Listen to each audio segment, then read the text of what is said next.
남녀가 만나서 진짜로 사랑하게 되면 자신을 지킬 것이다. 난잡한 삶을 살지 않을 것이다.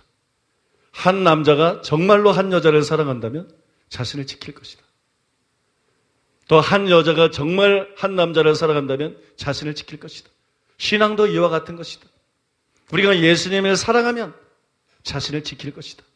우리가 예수님을 정말 사랑한다면 구별된 삶을 살 것이고 거룩한 삶을 살 것이다. 그래서 기독교에서 요구되는 믿음은 사랑으로서 역사하는 믿음인 것이에요. 바리새인들이 가렸던 율법적인 믿음이 아니에요. 그들은 하나님의 사랑을 몰랐어요. 그들은 율법만 알았어요. 그래서 그들은 다른 사람을 사랑할 수도 없었습니다. 그들은 다른 사람에게 율법적으로 대했습니다. 여러분, 우리는 예수님을 본받아서 하나님의 사랑을 알고 하나님의 사랑을 받아들이고 그 하나님의 사랑을 누려야 됩니다. 그 다음에 율법이 아니라 사랑을 가지고 세상에 나가야 돼요. 사랑을 가지고 다른 사람을 만나야 돼요. 다른 사람들에게 사랑을 흘려보내야 됩니다. 아마도 사랑이 죄를 이길 수 있는 비결이라는 것을 가장 감동적으로 보여준 이야기는 썬더싱의 책에 나오는 다음과 같은 이야기일 것입니다. 두 명의 젊은이가 도박에 빠졌습니다. 두 명의 젊은이가 도박을 했어요. 도박을 하면 500루피의 벌금을 물어야 되는 것이 그 나라의 법이었어요. 이 젊은이들이 도박을 하다가 관리들에게 적발이 되었습니다. 그래서 감옥에 갇히게 되었어요. 그런데 두 사람 중에 한 명은 부잣집 아들이었고 한 명은 가난한 농부의 아들이었습니다. 부잣집 아들은 즉시 500루피의 벌금을 내고 석방이 됐습니다. 가난한 집 아들은 벌금을 낼 수가 없었어요. 그래서 계속 감옥에 갇혀서 지냈습니다. 그 벌금을 벌기 위해서 그의 어머니가 하루 종일 땀을 흘리며 열심히 일을 했습니다. 돌에 손을 찍히기도 하고 베기도 해서 손에서 피가 흘렀습니다. 감옥 창문을 통해서 면회온 어머니의 손을 본 그 젊은이가 물었습니다. 어머니, 손에 난 상처들은 무엇인가요? 손가락에 흐르는 그 피는 또 무엇인가요? 그러자 어머니가 자신이 하고 있는 일을 아들에게 자세히 말해 주었습니다. 나는 너를 구하려고 이 일을 하고 있단다. 마침내 어머니는 500루피를 마련해서 아들을 감옥에서 구해낼 수가 있었습니다. 그 어느 날 부자 청년이 그 아들을 찾아왔어요. 그리고 주사위 놀이를 하자고 다시 노름을 하자고 깨었습니다. 그때 그 아들은 그 친구에게 이렇게 대답을 했습니다. 이제부터 두 번 다신 그 일을 하지 않겠네. 자네는 쉽게 감옥에서 풀려났지만 나는 어머니의 노동과 땀 그리고 어머니와 상처와 피로 말미암아 풀려났다네. 어머니에게 그러한 고통을 준 이러한 도박을 앞으로는 쳐다보지도 않겠네.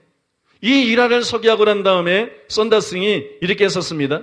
부자 젊은이와 같은 사람들은 죄로부터의 구원이 그저 쉽게 얻어진 것이라고 생각한다. 그러나 하나님이 사람이 되셔서 우리를 죄에서 구원하려고 그의 보배로운 피를 흘린 사실을 깨닫는 사람들은 하나님께 고통을 안겨주는 그러한 범죄를 좋아하지 않게 될 것이다. 이게 신앙입니다. 이게 기독교입니다. 나는 예수님이 내 죄를 위해서 십자가에 달려 돌아가신 것을 믿습니다. 나는 그 피로 말미암아 의롭다함 받은 것을 믿습니다. 이게 기독교가 아니에요.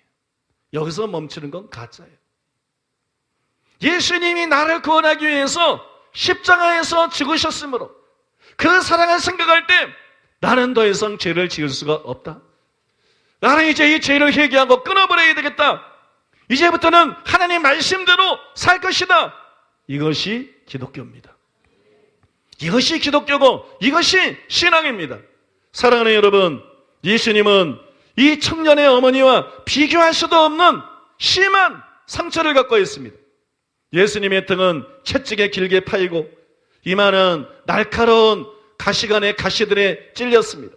손갑 안에는 커다란 대못이 박혔습니다.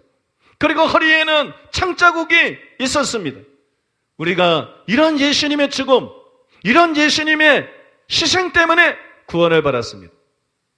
그럼에도 불구하고 계속 육체의 소욕을 따라서 자기를 만족시키기 위해서 돈과 명예와 권력을 추구하고 죄를 짓는다면 여러분 이것이 얼마나 배은망덕한 것입니까? 여러분들이 예수님을 믿어준다고, 여러분이 교회에 다닌다고, 여러분들이 헌금하고 여러분들이 교회 봉사한다고 하나님이 감사할 거라고 착각하지 마세요. 주님께서 여러분들을 기뻐할 거라고 착각하지 마세요.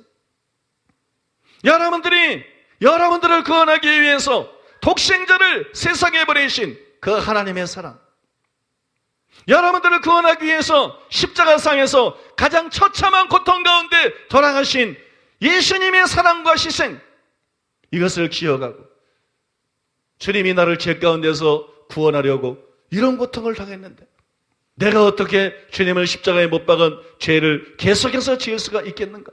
이런 자아식을 가지고 죄를 끊어버리고 하나님의 말씀대로 살기 위해서, 하나님의 은혜를 위해서, 하나님의 은혜를 의지해서 애쓰고 노력하지 않는다면 여러분은 가장 큰 악인입니다. 가장 큰 죄인은 창기도 아니고 가장 큰 죄인은 세리도 아닙니다.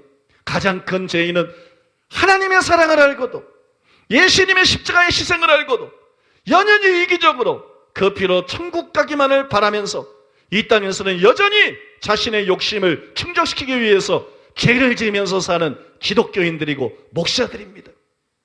그래서 여러분, 예수님께서 마태복음 23장에서 바로 종교 지도자들을 향해서 화이실진저 너희 외식하는 서기관과 바리새인들이여, 뱀들아, 독사의 새끼들아, 너희가 어떻게 지옥의 판결을 피하겠느냐 책망하시고 말씀하신 것입니다.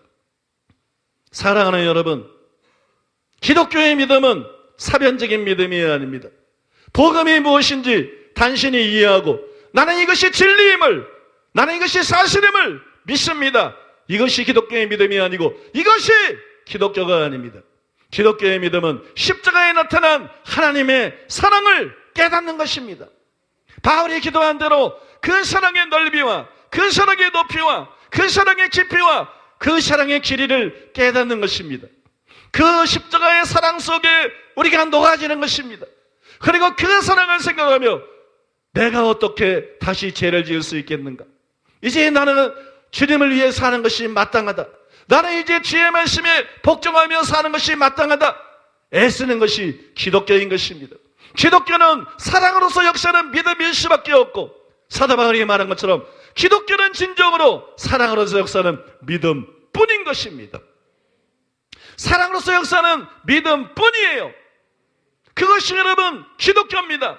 그것이 여러분 진정한 기독교의 정체성입니다. 사랑하는 여러분, 스스로 생각해 보십시오.